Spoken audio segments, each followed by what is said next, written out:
la próxima semana vamos a llevar la forma de cómo evaluar y cómo medir cada uno de estos estudios epidemiológicos. De tal manera que cuando tengamos un tipo de estudio epidemiológico vamos a poder ver cómo evaluar. Vamos a ver la medición en epidemiología, lo que significa tasas, razones, proporciones, sensibilidad, especificidad, riesgo relativo, riesgo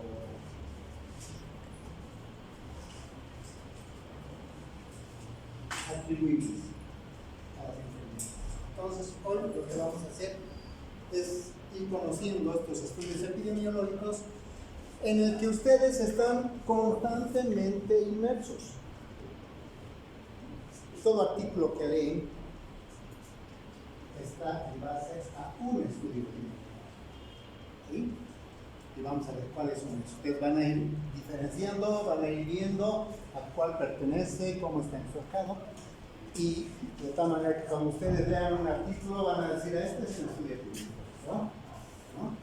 Digo, va a ser perspectivo, que se llama un estudio de corte, un estudio de corte. De tal manera que tienen que aprender esto, así como tienen que aprender a diferenciar, de tal manera para que después en los estudios y en los análisis que ustedes hagan puedan hacer las deducciones y una buena lectura de este artículo para saber qué es lo que nos quiere decir, qué es lo que nos hace o qué es lo que nosotros vamos a hacer. ¿Está bien? Bien. A ver, vamos a ir un poco contextualizando.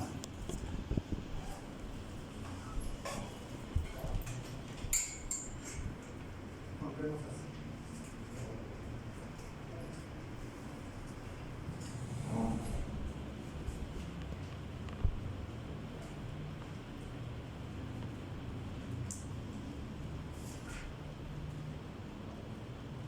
Cuando nosotros vamos viendo estudios en nuestra área, tenemos que ir viendo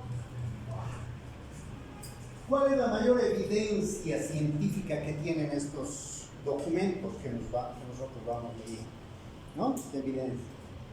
Y entre ellos son varios estudios que nos van a orientar a algo que nosotros queremos saber, que queremos conocer, en diferentes temas, ¿no? Vean ustedes aquí una pirámide en el que se basa una gran parte de la literatura que nosotros vamos estudiando, vamos viendo para nuestra formación, y son varios aspectos que nosotros tenemos que considerar. Por ejemplo, gran parte de los estudios que nosotros vemos son estudios descriptivos, nos van a ir describiendo los fenómenos que va pasando o que nosotros queremos conocer, ¿no? Gran parte de ellos nos describen cómo es, por quién está dado, cómo se comporta y todo aquello.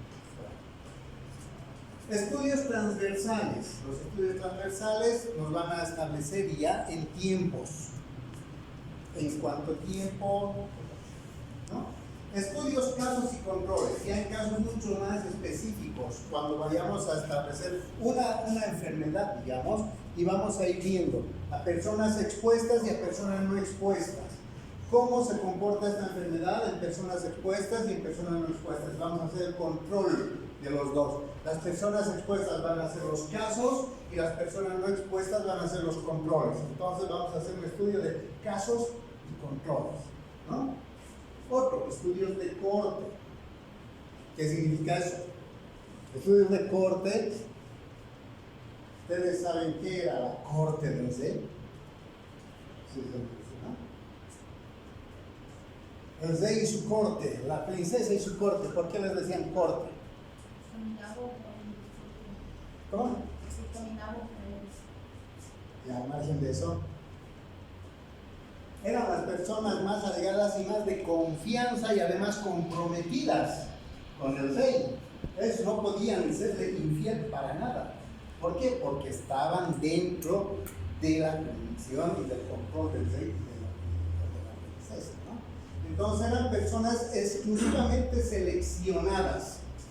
Y en este estudio, que vamos a ver, estudio de corte, que lo vamos a seguir hablando más después, son personas estrictamente seleccionadas. Por ejemplo, yo voy a hacer un estudio para ver si pacientes tuberculosos con un medicamento mejoran o no mejoran, ¿no?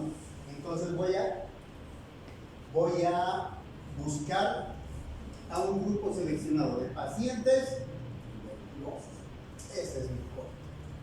Y a estos les voy a dar un medicamento para ver si generan alguna reacción, y a estos les voy a dar otro para ver si no generan, ¿no? Entonces van a hacer estudios específicamente de personas que yo voy a seleccionar en base a algo específico.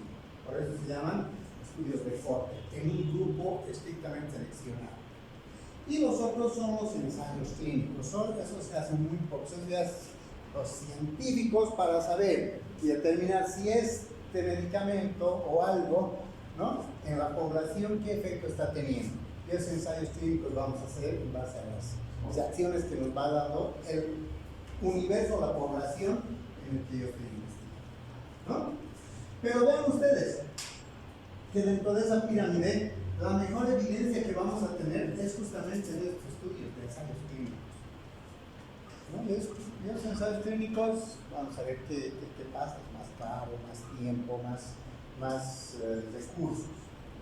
Estos otros estudios de corte van a ir dándonos unas pautas de aclarar causa-efectos, si esto causa o no causa algo en algunas personas.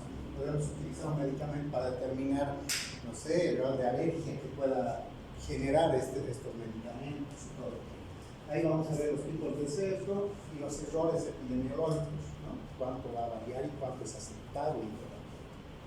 También estos otros transversales y descriptivos nos va a permitir, dentro de sus fines, establecer hipótesis posibles. Vamos a imaginar, ¿qué es una hipótesis?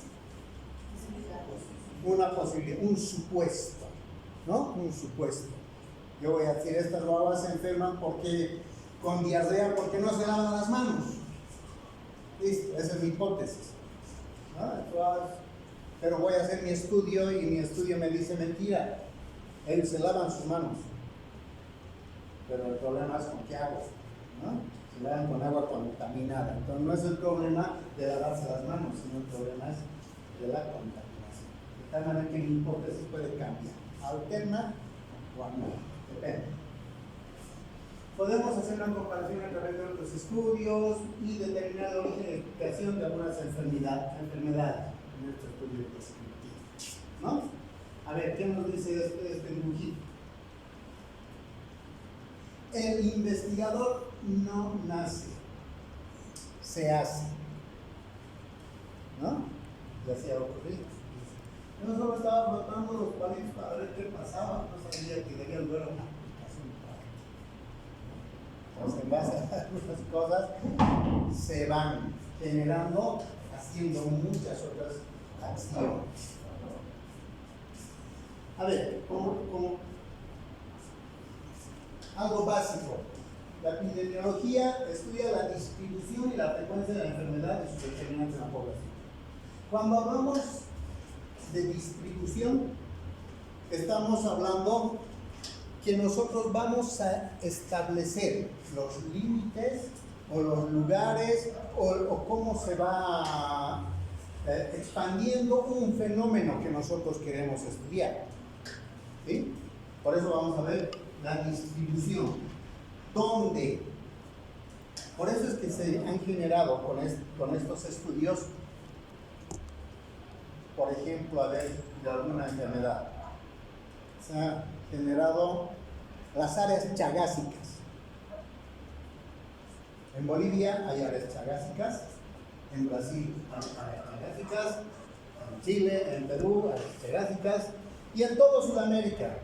¿Cuál es el área chagásica? Donde la gente se enferma más con chagas. Y en base a esos estudios han ido viendo y generando la distribución, cómo se distribuye. Y hemos visto que esta enfermedad de Chagas, por ejemplo, se distribuye más en las áreas de los valles y del top, y no así en el altiplano, ¿no? Porque se ha ido investigando todo el comportamiento del vector y todo aquello. Entonces se ha ido estudiando cómo se distribuye.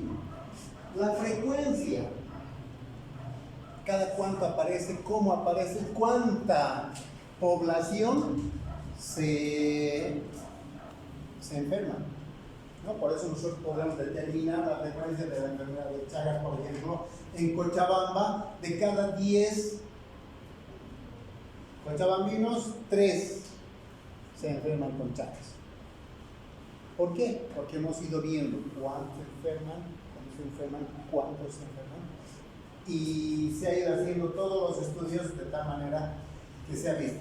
En Cochabamba, la frecuencia es de 10 cochabambinos, 3 se enferman con Chagas. Claro que hay otros lugares donde esta frecuencia es mucho más alta, ¿no? De 10 pobladores de Pasorapa, por ejemplo, de 10, 9 tienen Chagas. Entonces ya van teniendo un estudiante. Y sus determinantes, ya hemos visto las determinantes de la salud, ¿no? Y es importante que ustedes tengan, que nuevamente les recalco y les repito, las determinantes les va a ayudar a pensar, no simplemente en el agente y en el paciente, sino que nos va a enseñar a ver el entorno del paciente y el comportamiento del vector o del agente biológico. Y eso nos va a permitir deducir muchas cosas para tomar otro tipo de decisiones. A través de la epidemiología, dice, hemos podido aprender mucho acerca de la incidencia y las causas de enfermedades. ¿Qué entendemos por incidencia?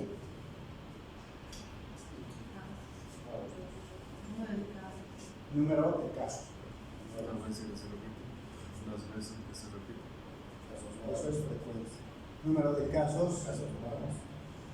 Número de casos nuevos.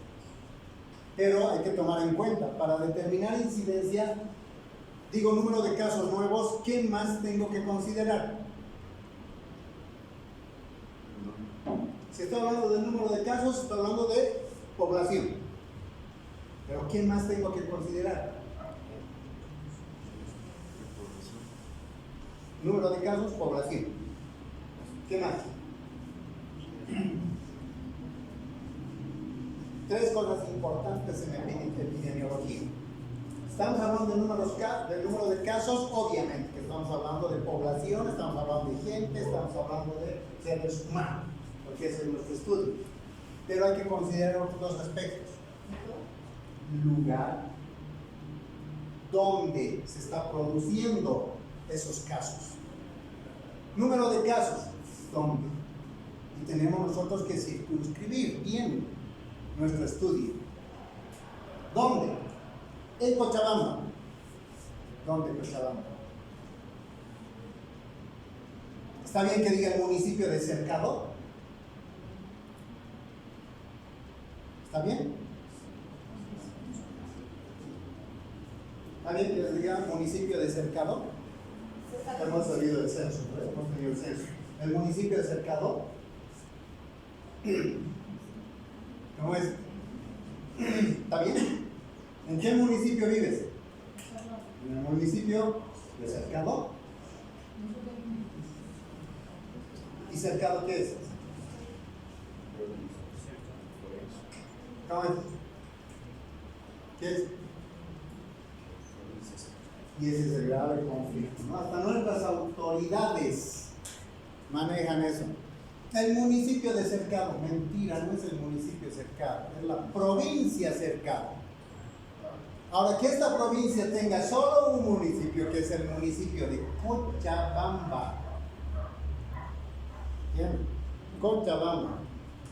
En cambio, la provincia Chapare tiene altos municipios.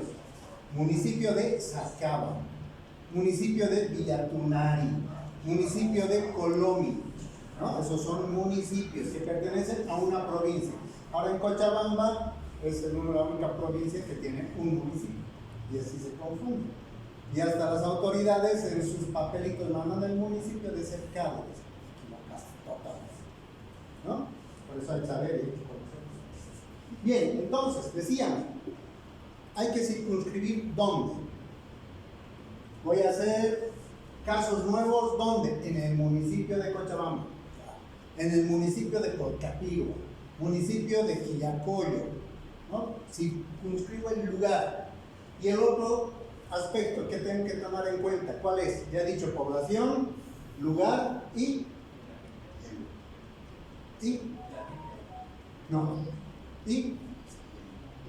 tiempo. ¿Cuándo está ocurriendo esto? Porque no es lo mismo decir tengo casos de incidencia de desfrío en junio y julio que casos de incidencia en verano, en septiembre. Los datos van a ser completamente diferentes, ¿no? Entonces tengo yo que tomar en cuenta para estudios epidemiológicos 3 cosas: persona, población, lugar y tiempo. Aspectos que siempre van a tomar en cuenta, ¿no? La investigación epidemiológica siempre se origina en una pregunta: ¿qué estamos buscando para tomar decisiones? Siempre nos vamos a preguntar el fenómeno que está ocurriendo, porque en base a esa pregunta y de solucionar o buscar la respuesta a esa pregunta, vamos a poder nosotros tomar decisiones. Todo trabajo de investigación, todo trabajo estadístico, llegamos a una conclusión. Un número que nos da en porcentaje, en absoluto, en lo que quieran, en estudios estadísticos, ese número, que va a ser un indicador, nos va a obligar a que tomemos decisiones para hacer una acción, para realizar una acción. Siempre. Si ese numerador o ese indicador está excelente, óptimo, de acuerdo a lo que quiere o a lo que yo quiero, ¿no? Me va igual a obligar a que genere acciones para que ese indicador permanezca así con esos datos de excelencia. Yo tengo que realizar acciones.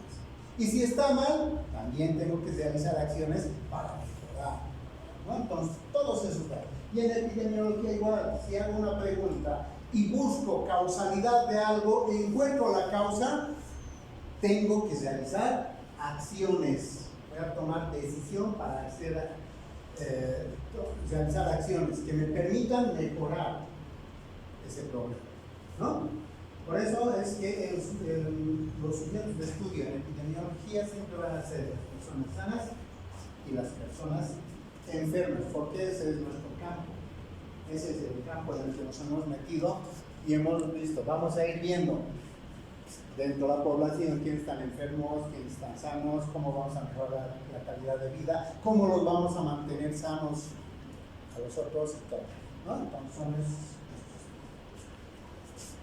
un poco para seguir recordando lo que ustedes ya han estudiado en metodología de la investigación.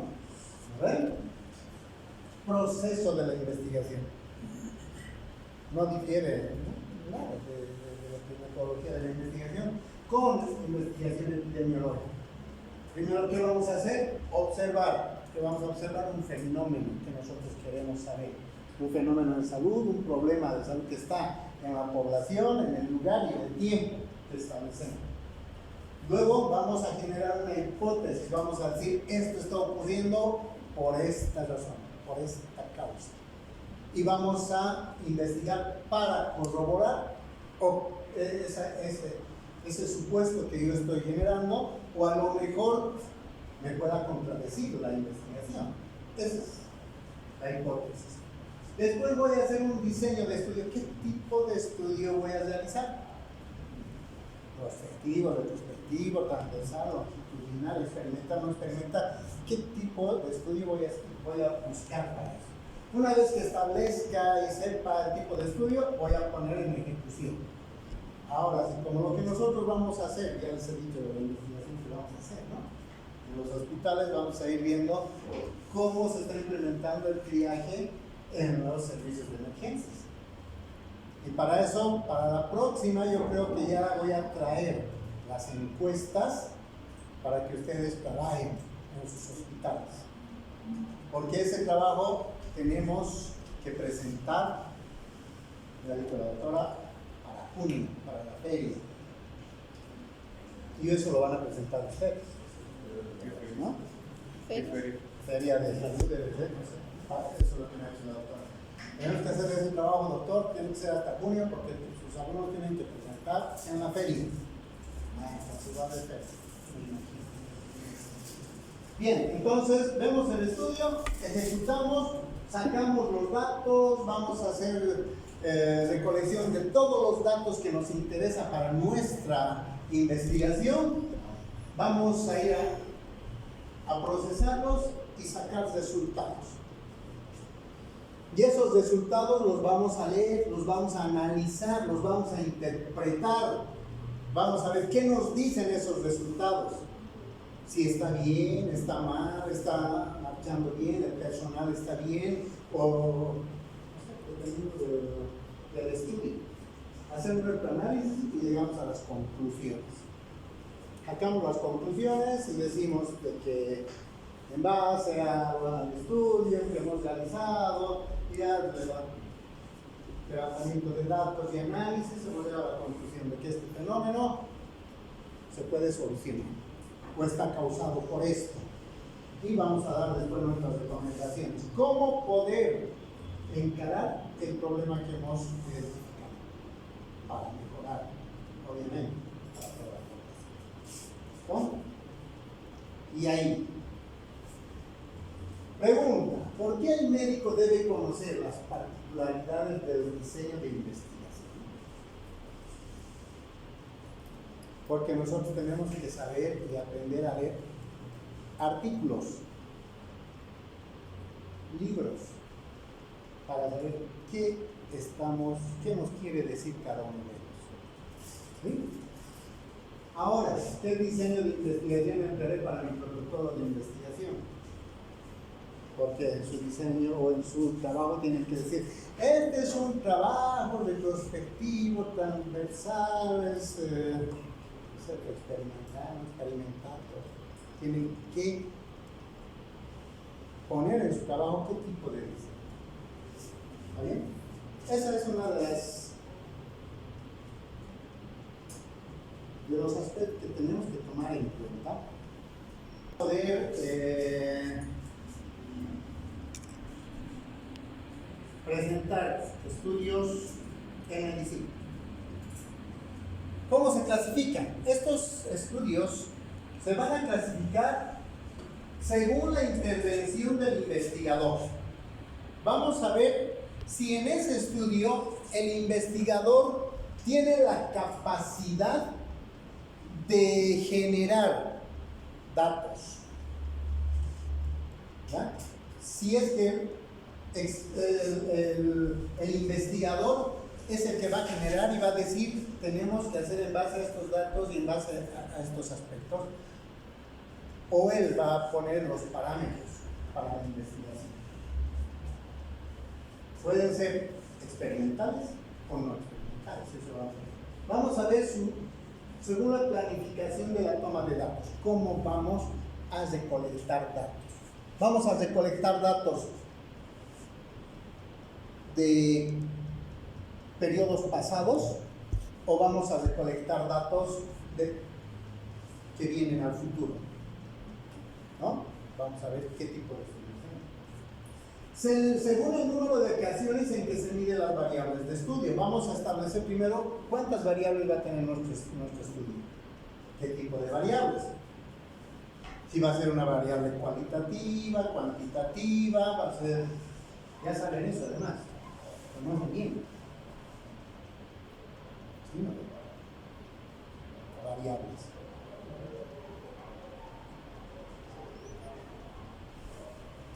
Y si estas variables voy a poder yo evaluarlos en el tiempo, ya sea hacia atrás o hacia adelante.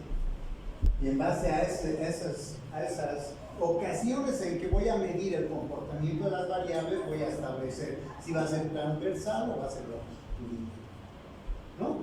y según el número de muestra a estudiar. ¿Qué es la muestra? Es una parte de una población. ¿Qué tipo de muestras tenemos?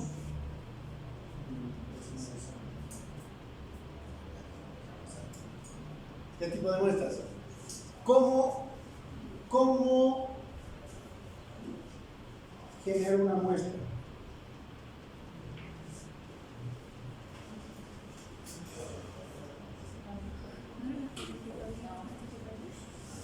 A ver, primero,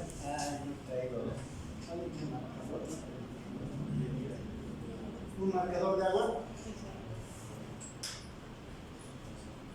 Ay, tú eres el que vas a hablar. Sí.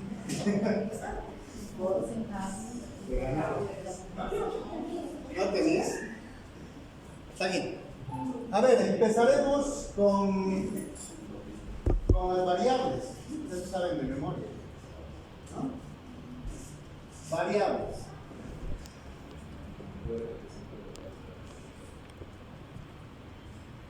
¿Qué tipo de variables conocemos? ¿Estás chateando? Es cosa muy importante. Que me distraes. Estás haciendo cosas importantes, que esto se pierde. Me distraes, te distraes a esto. ¿Qué tipo de variables conozco? Variables cuantitativas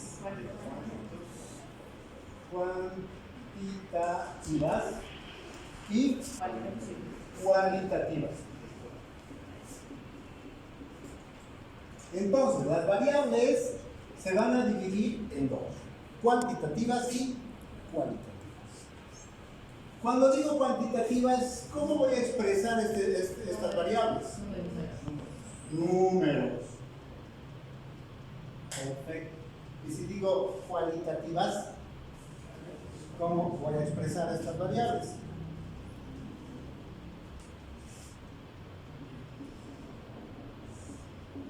Literal, de forma literal. O sea, los voy a escribir y de esa manera voy a decir esto.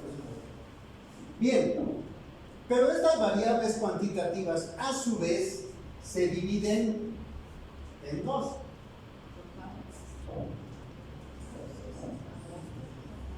En total y en muestra. No. ¿En qué? Variables cuantitativas.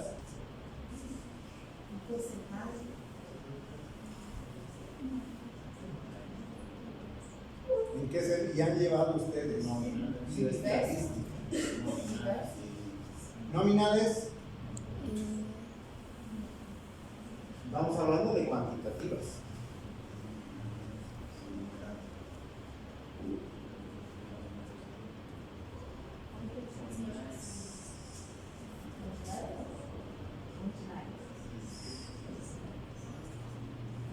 Discretas y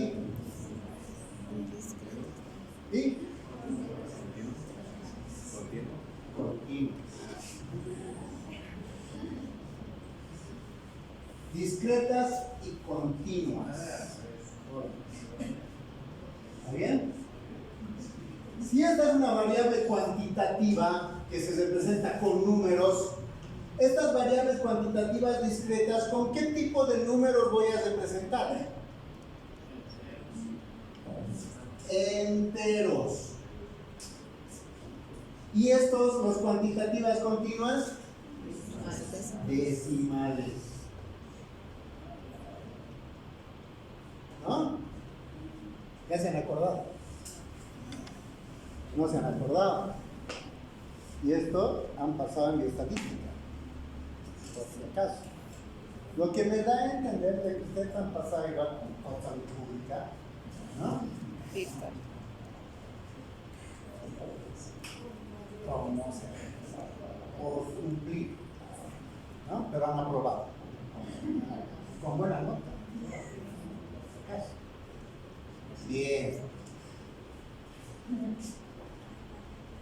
A ver, estas variables cualitativas a su vez se dividen en dos.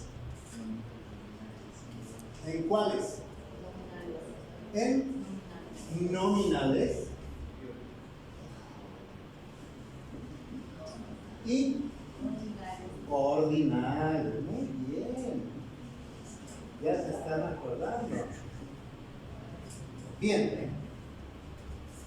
Cuando digo variable cualitativa ordinal, ¿a qué me refiero?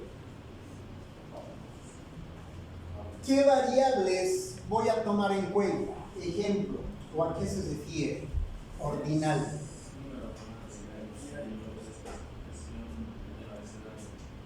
Clasificación del abecedario y eso es en nominales. El abecedario es nominal, ¿ya? Después números romanos es nominal. Es ordinal. A ver, ejemplo. Inciso A. Esto, inciso A, inciso B, inciso C, es nominal. Sí. Inciso B. ¿Y el ordinal? Números romanos, ¿cómo? 1, 6, 11, 55, así.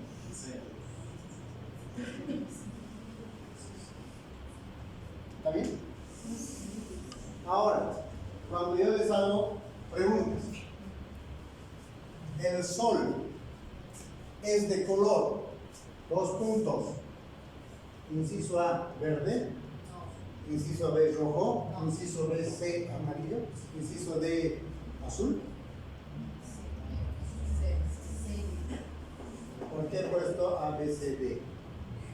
Ahora, si yo digo, en el abecedario el C es la letra 3 del abecedario, porque si yo escribo abecedario 1, 2, 3, no es el C.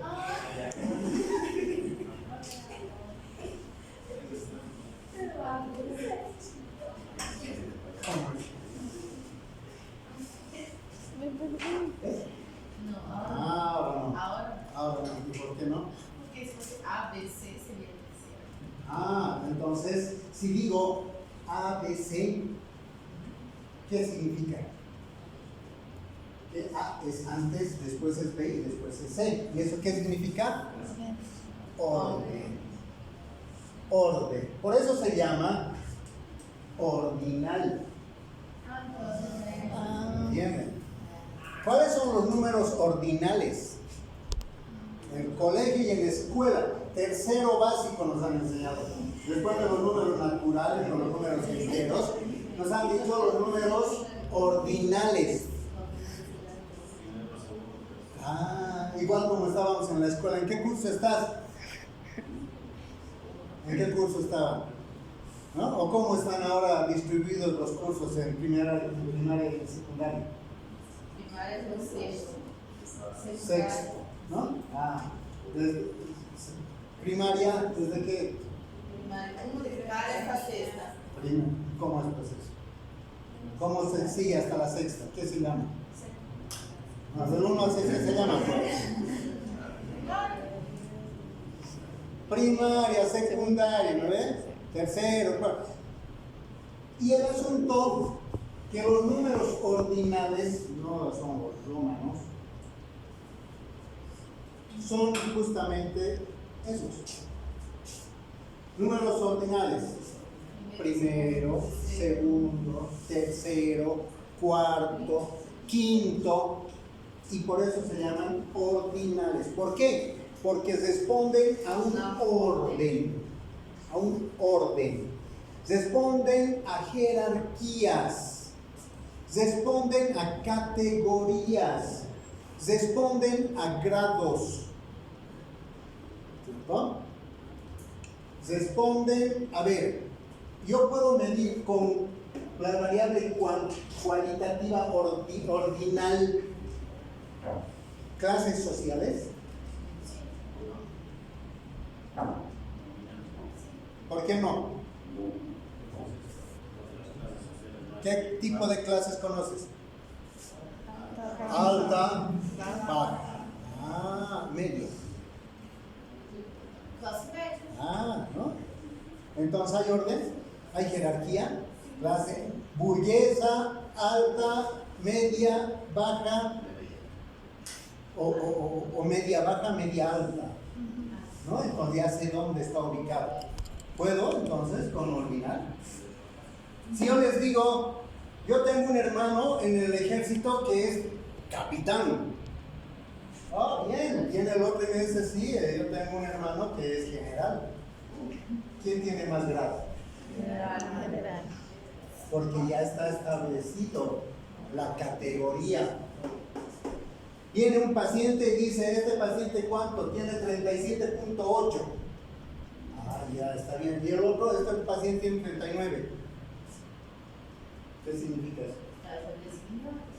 Ah, entonces en base a esos grados ya estoy determinando yo el nivel de temperatura que tiene. Y en base a eso yo voy a determinar una acción. ¿No? Son grados. Y si yo digo a un paciente, viene un paciente, me dan sus exámenes de laboratorio, radiografías y todo aquello, y me dicen, en el informe, al final, ¿qué pasa? Este paciente tiene un CA, grado 1A. Ah, ya está bien. Entonces podemos hacer ¿qué? Quimioterapia, radioterapia, vamos a hacer esto, le sacaremos laboratorio, perfecto. Pero viene otro paciente y me da sus resultados y me dice, este es un paciente que tiene CA con grado 4 con metástasis. ¿Qué hacemos? Hacemos una plaquita, ¿no? ¿Qué? ¿Plaquita de tórax? ¿Plaquita de abdomen? No, ¿de qué? De mármol o de bronce, depende, ¿no? Le vamos a hacer una placa. Entonces vamos a determinar la conducta. ¿Por qué? Con ese paciente no vamos a poder hacer nada. Cosas paliativas y punto. Pero estoy determinando yo dónde está. Eso es ordinal. Todo pertenece a orden. Eso es orden. De mayor a menor o de menor a mayor. Aquí puedo establecer orden. ¿Vale? El fin de semana he ido a una competencia de atletismo y me he ganado la medalla de plata. ¿En qué lugar he salido? Segundo. ¿Por qué? Porque ya está establecido. Orden. Oro, plata, bronce. Bueno, ya sabemos. Por eso es orden. En cambio, en las cualitativas nominales, no hay orden, no hay jerarquía, nadie es antes que el otro, nadie es mejor que el otro. Ejemplo. As opções de resposta do exame ABC. ¿Cómo podría ser? ABCD. São opções de resposta, pero no hay mejor ni peor, solo se quejar. Solo hay que ser la respuesta falsa o verdadera. Nada más. ¿No? Si está bien. Otro ejemplo. De una variable cualitativa nominal. Si yo quiero hacer una investigación en una población, si yo quiero establecer en ustedes una variable que no me determine que uno es mejor que el otro, que es primero, que es segundo o que es antes que el otro, ¿qué variable podría yo buscar? Sexo, masculino y femenino. Sexo. Una de las primeras preguntas en investigación y en encuestas, como nos han dicho en el censo de ayer, ¿no? ¿Usted de qué sexo es? ¿No? Bueno, se han mudado, ¿no? Pero en cuestión de este asunto, solo tenía que haber dos, ¿no? Varón o mujer, punto. Entonces, cuando hablamos de nominales, simplemente vamos a hablar de cosas que están ahí, porque ninguno es más que el otro y ninguno es menos que el otro o antes que el otro. ¿no? Y la variable sexo sí es una variable cualitativa nominal. Bien, otra pregunta, otro ejemplo. ¿Mm? Color de piel puede ser. Color de ojos, por ejemplo. ¿Cuáles son los mejores? ¿Cuáles los ojos más bonitos? ¿De qué color? Negro. El color más usual, más claro. Otros dirán los ojos celestes. ¿Verdad? Otros dirán los ojos Son mejor calidad. verdes. ¿Verdad? Y cuando te preguntan cuál es el mejor, los ojos más lindos, ¿de qué color son? Verde. ¿Será así? ¿O no? Porque a mí cuando me preguntan eso me dicen, a ver, ¿y de vos cuál es el color de ojos más lindos? Me dicen. Yo les digo los tuyos. ¿Por qué? Porque en ellos, claro, me dicen yo digo los tuyos. ¿Y por qué me dicen? Porque en ellos les reflejo. Entonces, no hay categorías, no hay antes, no hay después, no es mejor, no es peor.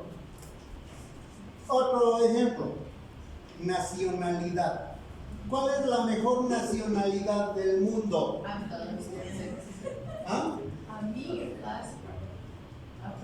La que yo ejerzo, ¿no? La que yo ejerzo, al final, puede ser. Pero si preguntamos en una variedad de personas de diferentes nacionalidades, ¿quién va a decir yo soy el mejor ante todos ustedes? O van a hacer una votación y van a decir, sí, él había sido la mejor nacionalidad. No hay. ¿Cuál es la mejor religión? ¿Mm? La que yo profeso, obviamente, ¿no? Pero antes de esto, ¿habrá diferencia? ¿Habrá categoría? ¿Habrá decir, esta es la mejor, esta es la peor? No. Entonces son, ¿el estado civil será nominal? Sí. ¿O ordinal? Y tercero es viudo, y después es... No, es nominal. Porque a ver, si yo puedo hacer un estudio de grado de felicidad de acuerdo al estado civil, por ejemplo. ¿No ves? Voy a hacer estudio grado de felicidad de acuerdo al estado civil. ¿Quiénes serán más felices? Solteros. Los solteros. ¿Qué dicen los casados? Otros dirán los divorciados. Los viudos. Primero, dicen los solteros. Solteros, ¿no? Todo bien. Y hacemos lo que queremos. Muy bien. ¿Vas a salir profesional? Sí. ¿Y después qué vas a hacer? ¿No? Los solteros. Después, los casados. Dicen los casados. Aunque otros dicen, no te cases, hermano, lo peor que haces. Pero a ver, eso díganle a otro que está en la luna de miel. Imposible, ¿no? Los casados, grado de felicidad. O los divorciados, o las divorciadas. Felices las divorciadas, porque se quitaron la mitad de su vida y se llevaron la mitad de los bienes, ¿no? Entonces, con eso más felices. O a lo mejor las viudas son las más felices. Todo quedado con todo. Porque saben que todos los viernes dónde está su marido. Así que no saben. Todas esas cosas las que nosotros vamos a considerar nominales.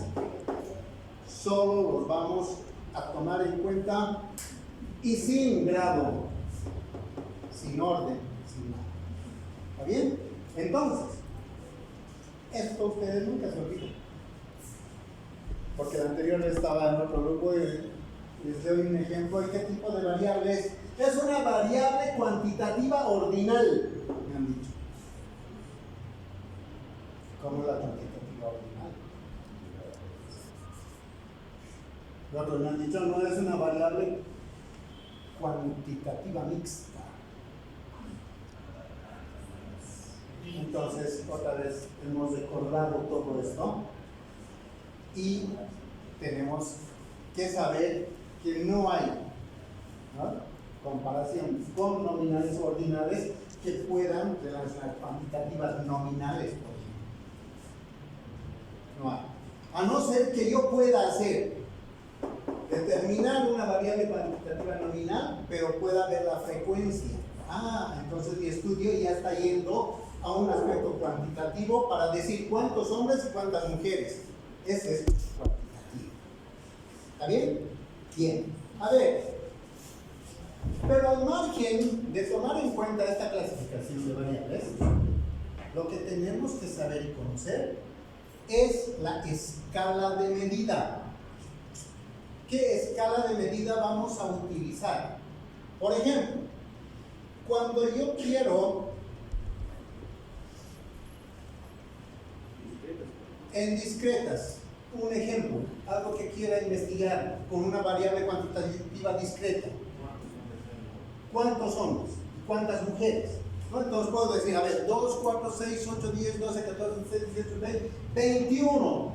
¿Cuántos alumnos están en el aula? 21. Muy bien. De los 21, ¿cuántos son por apariencia hombres o mujeres? Ya no puedo decir otra cosa, ¿no?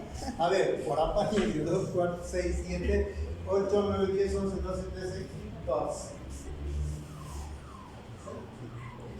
Y hombres, 1, 2, 3, 4, 5, 6, 7. ¿Me da 21? Sí, ¿no? Espero estar bien. Ya. Entonces, ¿qué estoy haciendo? Números enteros. Porque cada uno de ustedes es una variable y es un entero. No puedo decir cuántos son. Son 20.5. ¿Por qué? Porque él es enano. ¿No ve? No puedo. No puedo decir. Entonces, número de personas, número de hijos que tienen las familias o las mujeres. ¿Cuántos hijos tienen? Yo, 3, 2, 1, 6. No va a venir una mujer y va a decir, ¿cuántos hijos tienes? 3.5. ¿Por qué? Es que el otro es mi hijastro. No hay mitades, son enteros.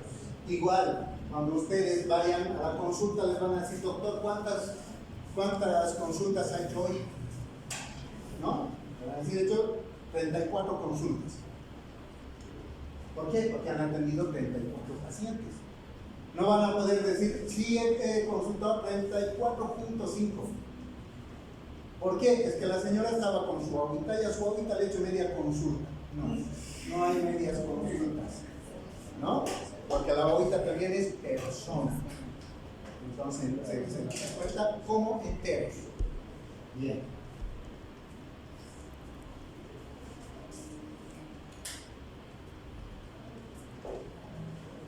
Edad, ¿será discreta?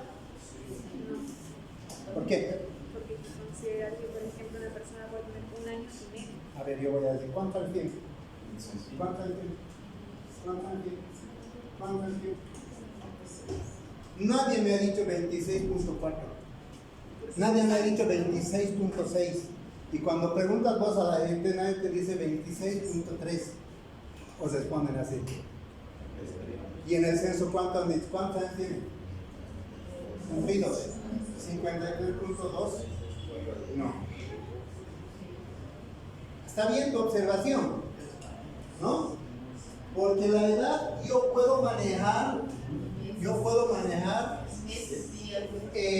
años que me van a ser discretas, pero si yo manejo y pregunto a las mamás que tienen sus recién nacidos o sus hijos menores de 2 años, les voy a decir, ¿cuánto tiempo tiene su hijito? ¿Qué les va a decir? 10 meses, 3 meses, 2 meses. Pero estoy hablando en meses, ¿cierto? Pero, ¿cuál es la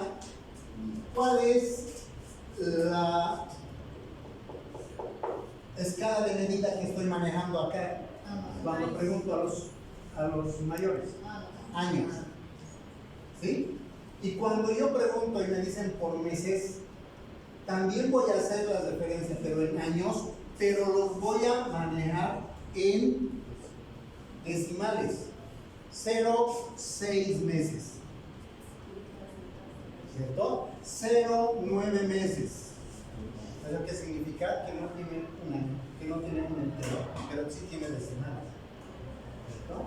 Entonces, esa mi variable, que en algún momento pueda ser discreta, también puedo manejarlo de forma continua.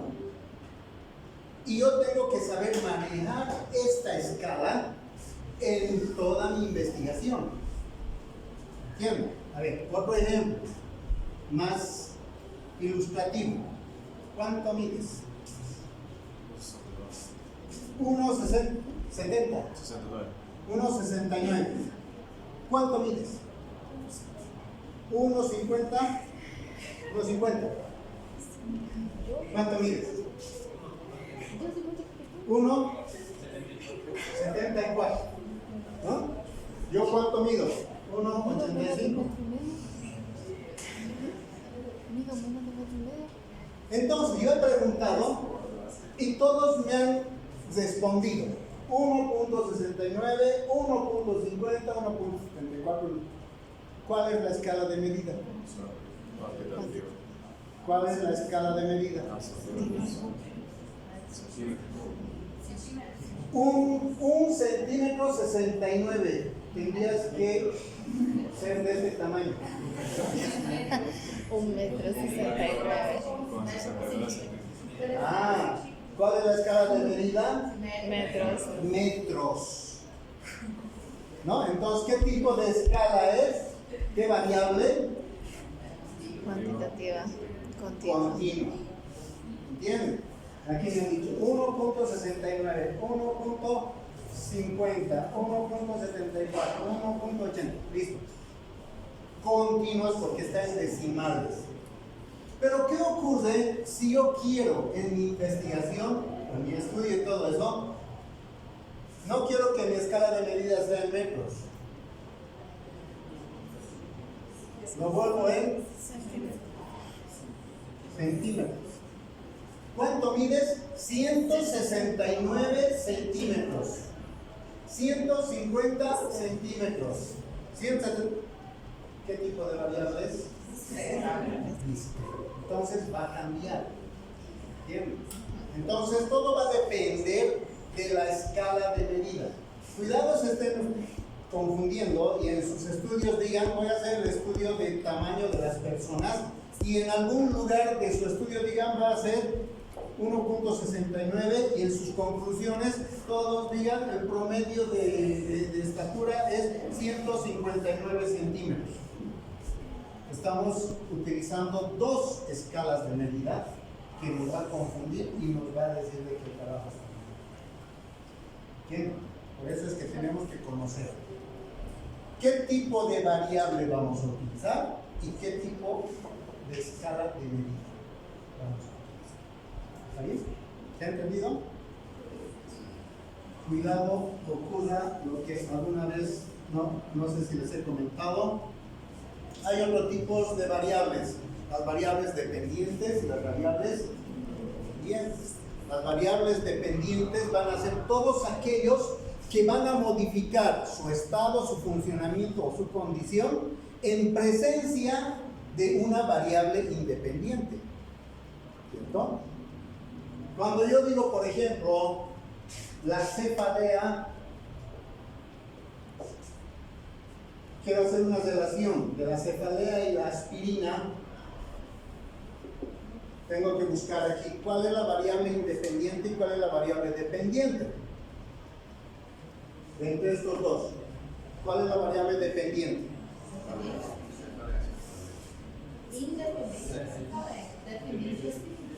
Dependiente, aspirina, independiente, cefalea. Al revés, cefalea, dependiente y aspirina, independiente. Listo. Como hay dos mociones, vamos a someter, si este es un país democrático, ¿no? Más democrático va a existir. Votación. ¿Quiénes van a levantar la mano? Los que estén de acuerdo que la cefalea es una variable independiente y la aspirina es variable dependiente. Levanten la mano. 1, 2, 3, 4, 5. ¿No hay más nadie? 5. 5 votos a favor. Los que consideren que la cefalea es dependiente y la aspirina independiente, levanten la mano. 1, 2, 3, 4, 5, 6, 7, 8, 9, 10. Los demás no saben. 10, 15, 21, 6. No saben ni responden. ¿No? Entonces, como aquí es todo democrático, jóvenes, vamos a quedar en que la cefalea es dependiente y la aspirina independiente. ¿Pero No, por qué? perdieron ¿Pero por qué? por votación. No, es decir, porque tengo cefalea, de todo modo ya tengo, pero decido si tomo aspirina o no. Ahora, hemos dicho una relación entre la cefalea, que me está doliendo mi cabeza. ¿Sí? Hemos dicho que la dependiente es aquella que va a cambiar su condición, su estado, su funcionamiento en presencia de una independiente. ¿Qué significa? Si yo tomo aspirina, mi cefalea va a cambiar. Sí, ¿Va a cambiar? Sí. Ya, después de una cefalea alcohólica. Cuando me tome aspirina, ¿va a cambiar? Sí. Ah, va a cambiar. De una cefalea intensa a una media o se va a perder. ¿Cierto? Pero no va a ser al revés. No porque mi cefalea sea intensa, va a cambiar la composición de la aspirina. O va a cambiar su estructura de la aspirina. Entonces, sí, la aspirina aquí es independiente y la cefalea dependiente. Ahora, ¿por qué les traigo este cuentito? Porque un día me invitaron a ser tribunal de una defensa de tesis para optar el grado de magíster, ¿no? Maestro. Y resulta de que ya cuando estaba en la operacionalización de sus variables, el doctor que estaba defendiendo ya para ser magíster dice: este trabajo está en base a variables discretas y continuas. Yo no veía ahí variables continuas y le digo que me explique por qué variables discretas y continuas, a qué hacen relación, a qué hace mención. Sí, dice, porque esto es una nueva nomenclatura de la estadística donde los términos de dependiente e independiente ya no se utilizan y se han cambiado por los términos de dependiente que hace relación a la discreta y la independiente a la continua. ¿Qué tal? Con toda la explicación que les he dado, ¿hay relación de esto con esto? En absoluto, ¿cierto? En absoluto. De tal manera que acaba su exposición, le hacen la pregunta, me explica eso y además me dice de que su tutor, con su tutor habían investigado y han llegado a esa conclusión de que las discretas ahora se llaman dependientes y las continuas se llaman independientes. Muy bien. Nos dejan al tribunal debatir, a nosotros éramos 3 del tribunal y un moderador más. Y dice: muy bien, señores del tribunal, veamos el trabajo cómo ha sido. Y uno de ellos dice: sí, ha sido un trabajo interesante, ha tocado este tema, ha sido el título bastante sugestivo, ha presentado estas cositas, todo bien. ¿Cuánto le pone de trabajo? A lo que le dice: le voy a poner para mí un 85, le dice. Ya está bien, le dice, excelente. El otro, ¿cómo es? Y él también expone. ¿Cuánto le vas a poner? Yo también entre 85 y 90 le podría poner. Está bien, dice.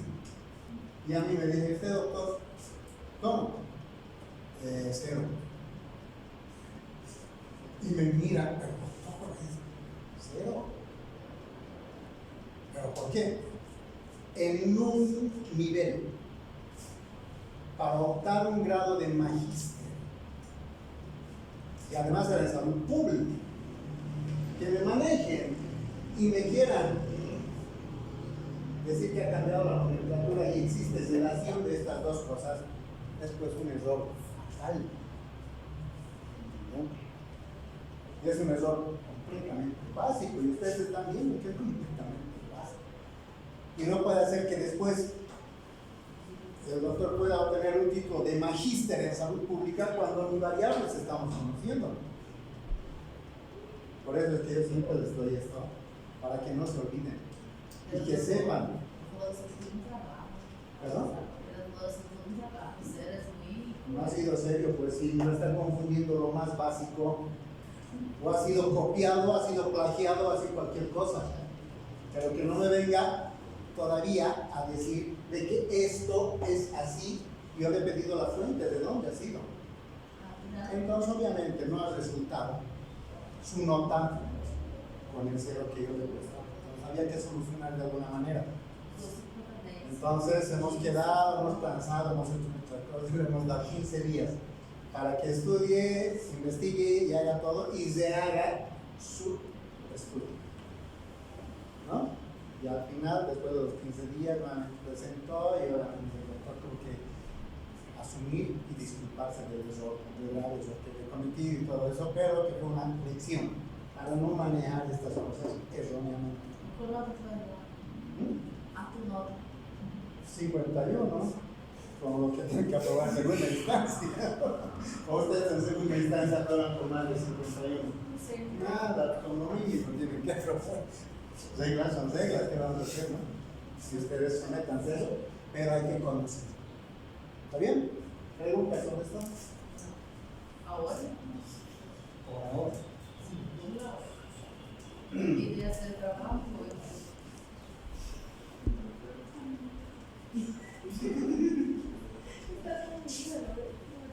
¿Qué hora? Sí, 40. Ah, muy bien.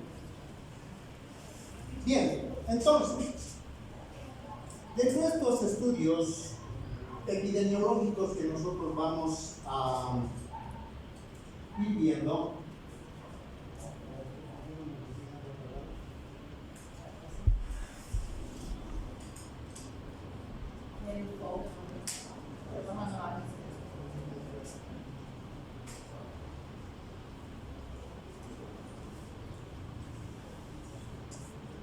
es el número de muestras que vamos a estudiar, ¿no?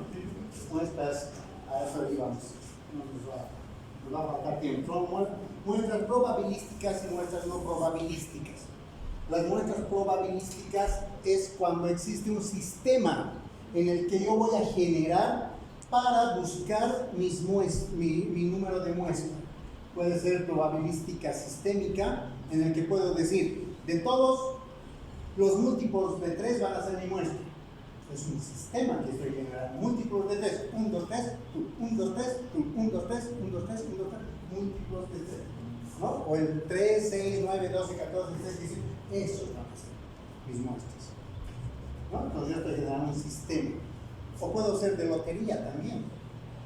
Agarra al que quiera, pero van a ser 10. Es mi sistema.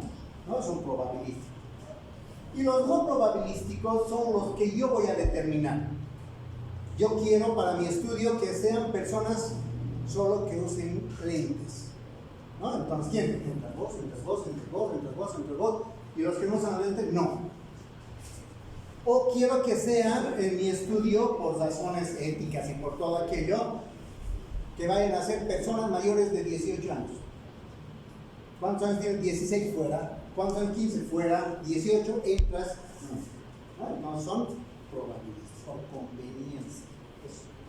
Número de muestras. Bueno, entonces dentro de la intervención, cuando el investigador interviene en el estudio, puede ser un estudio observacional o experimental. Observacional cuando no hay control de parte del investigador. No va a poder generar datos, no va a poder cambiar los datos, ¿no? Solo vamos a observar qué es lo que ha pasado. Yo quiero saber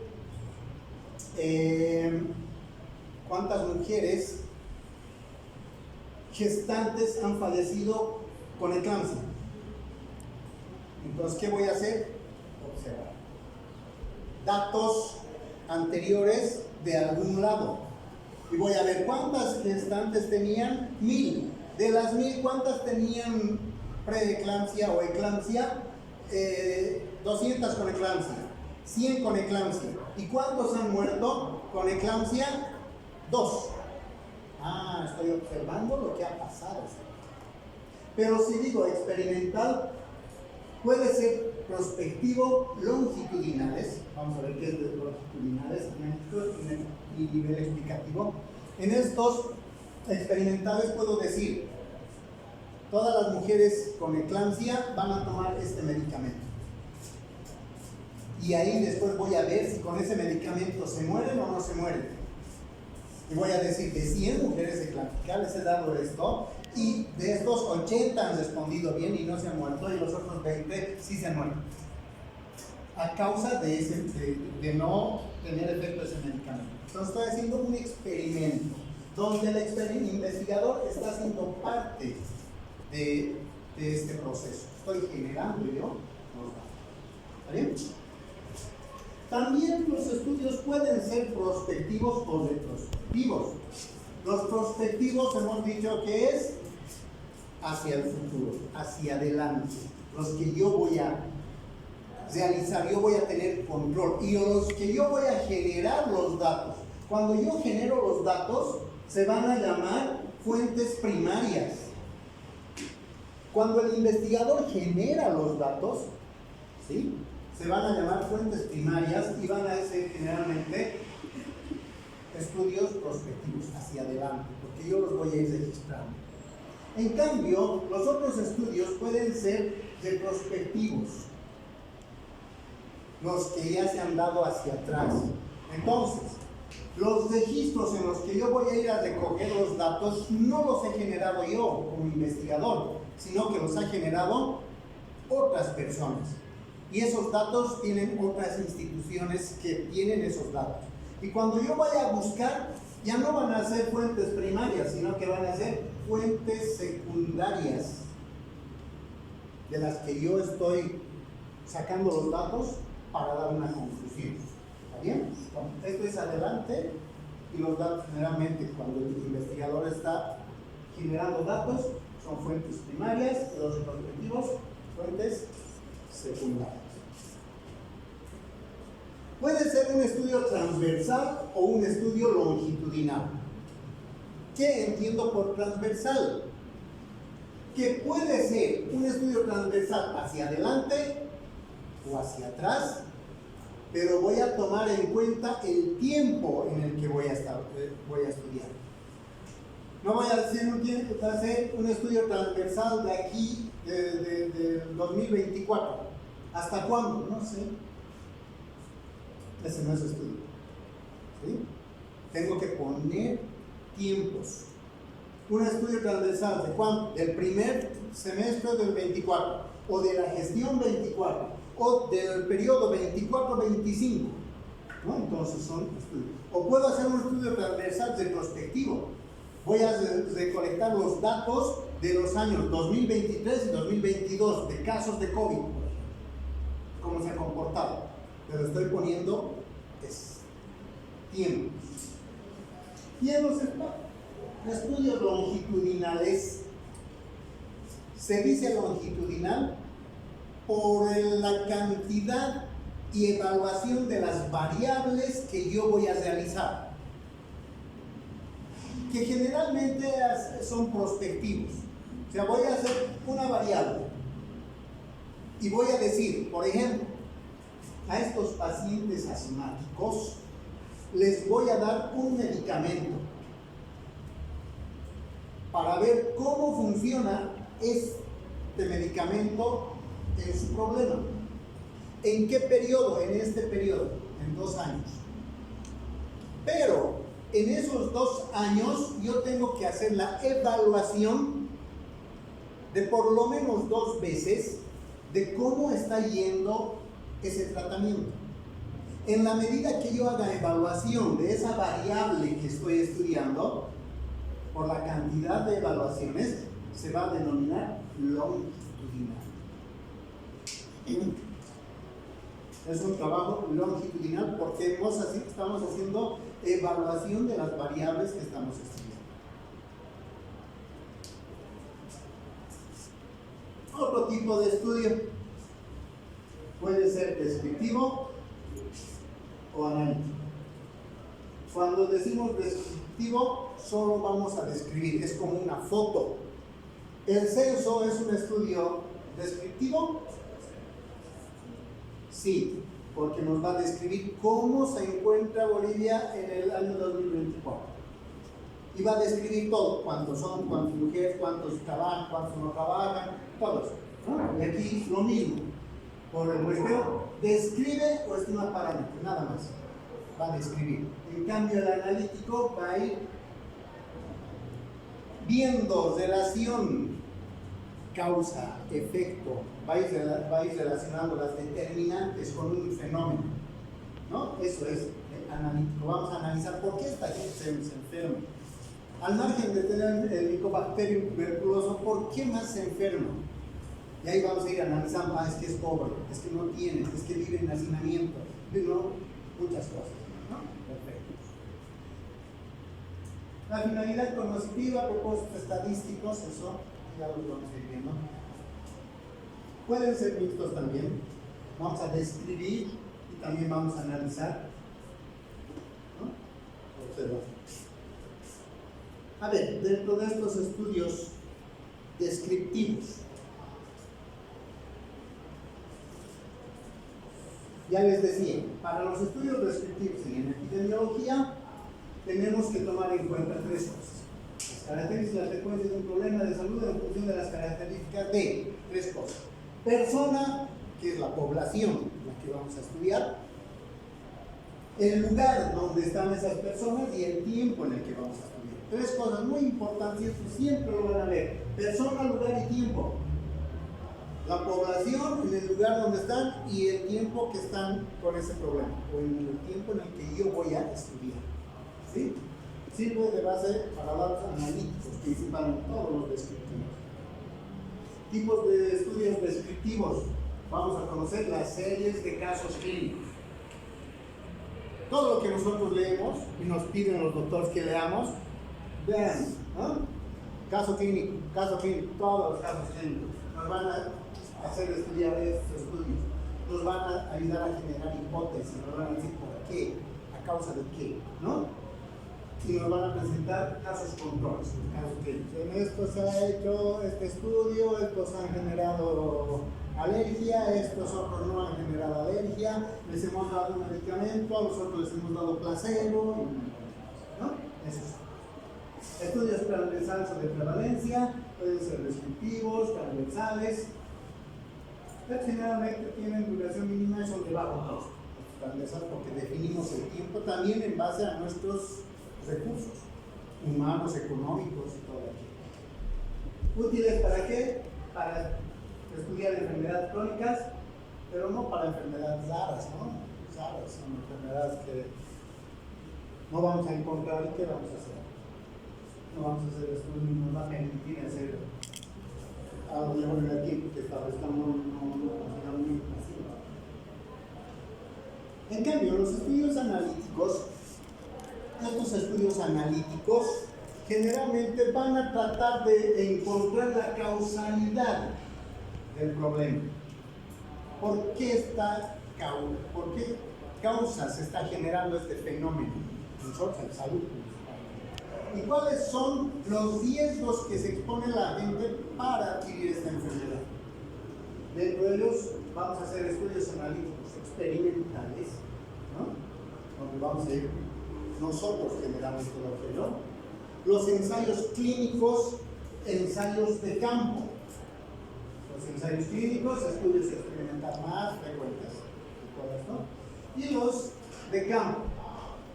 Va a determinar eficacia y nos van a dar medidas preventivas. Este estudio analítico cuasi experimental, ya es un estudio que, bueno, no se utiliza porque tampoco es muy claro, ¿no? Porque nosotros ahora tenemos que definir si sí o no. No vamos a decir sí, tal vez. Entonces, dentro de esto cuasi experimental, pero nos dan datos que algunas no pueden ser sí. Pero, de todas maneras, se nos nombra. Ensayos antes y después, estudios controlados, no aleatorios, con otro tipo de ensayos, y los otros que les decía, los estudios analíticos observacionales, estudios de corte. Los estudios de corte básicamente nos va a determinar un grupo de personas que están enfermas y que están expuestas a algún riesgo, ¿no? Entonces vamos a determinar esos grupos. Grupo de fumadores, todos enfermos. Ahora quiero determinar de fumadores los que siguen fumando, o no fumadores, sino personas con cáncer de pulmón. Todos son personas con cáncer de pulmón. Pero de este grupo de personas con cáncer de pulmón, unos están expuestos al tabaco y otros no. ¿Está bien? Todos tienen cáncer de pulmón, pero uno está expuesto al tabaco y otros fuman y los otros no fuman. Entonces, ese es el grupo de corte de mi investigación. Todos las personas con cáncer, pero voy a determinar cuáles son los expuestos, los climatéricos y los no.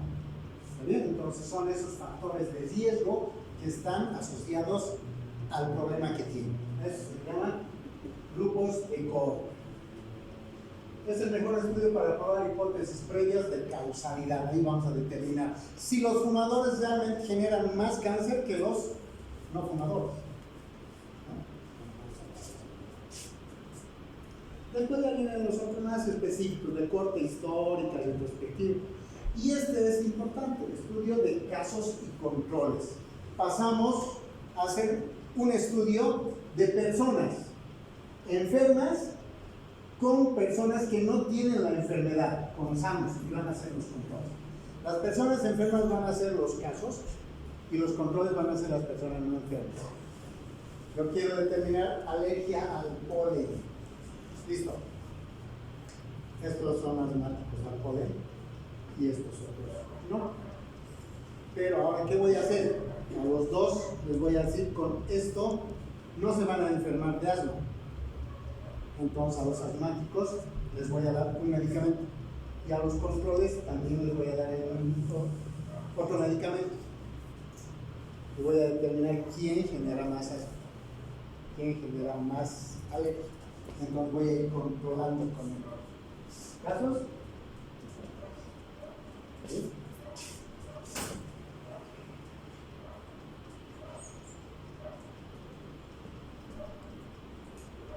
Y pum, básicamente eso es lo que quiero que ustedes conozcan, sepan, entiendan. Tipos de estudios que se manejan en medicina, principalmente todos los estudios epidemiológicos, ¿no? Porque vamos a ver poblaciones, vamos a ver uno solo, cosas muy raras. Cosas muy raras, tal vez esto de casos y controles, en enfermedades muy raras. Pero lo otro básicamente va a ser en poblaciones. Y tres aspectos que hay que tomar en cuenta: población, lugar y tiempo. Tres cosas. Si no tenemos eso, nuestro estudio va a estar. Ya la próxima clase vamos a hacer un ejercicio sobre cómo vamos a hacer, qué tipo de medición, qué tipo de formas de medición de estos estudios, para ver si esto es relativo, si esto algoritmos, todo eso, de probabilidades, y en qué tipo de estudios. Y ahí vamos a hacer.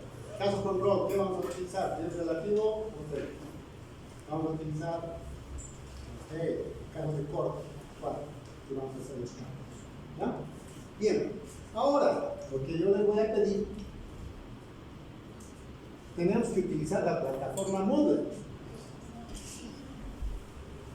A mí me están obligando, pese a que no sé qué ha pasado con mi acceso, pero de todas maneras ya están en la plataforma los temas 1, 2, 3 y 4, para que lean. Y les voy a pasar las diapositivas. Hagan su grupo de WhatsApp de epidemia, me agregan y ahí les voy a pasar también los material que es más rápido. Lo otro es porque tenemos que cumplir. Voy a subir una tarea y la tarea va a ser elaborar un cuadro. A ver, ¿qué va a hacer pues? Elaborar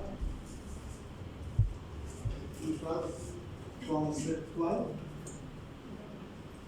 de los tipos de estudio en epidemiología. ¿Ya? Eso lo van a elaborar y lo van a subir en otro. O sacan foto. ¿Cuadro de qué? ¿De los tipos de estudio? Conceptual. Mapa conceptual se llama, ¿no? Sí, Mapa conceptual. de tipo de estudio epidemiológico. Tipos de estudios epidemiológicos.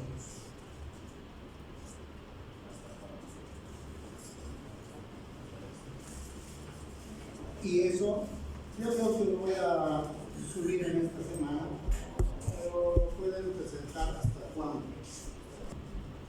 Marzo 29. Ah, ya están 25. Ah, 29, aquí me ha marcado feriado. Casi bien. Hoy estamos lunes 25. ¿Hasta el 1? Ya, hasta el 1 de abril.